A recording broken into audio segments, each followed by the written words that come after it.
streets of Myanmar's largest city, Yangon, appeared outwardly calm Tuesday morning, as residents made their way to work a day after the military detained Aung San Suu Kyi and other democratically elected leaders and seized control of the country. But behind the business-as-usual facade, anxiety is growing among many as to what will come next.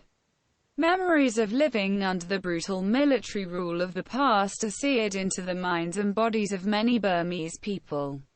Critics, activists, journalists, academics, and artists were routinely jailed and tortured during nearly 50 years of isolationist rule.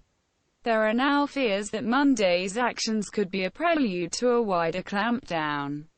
In all, the new ruling junta removed 24 ministers and deputies from the government over allegations of election fraud and named 11 of its own allies as replacements who will assume their roles in a new administration. Questions as to the exact whereabouts of, and who is in communication with, senior members of the formerly ruling National League for Democracy (NLD), including recently deposed State Councillor Suu Kyi, remain unclear. It is believed that most of the top NLD officials were detained at their residences in the capital, Naypyidaw, as lawmakers were gathering there for the opening of the new parliament when the raids happened.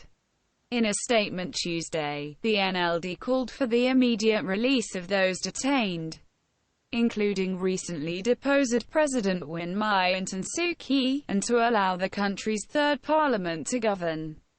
It also called for the recognition of November's general election results and said the coup was a defamatory act against the history of Myanmar and its government.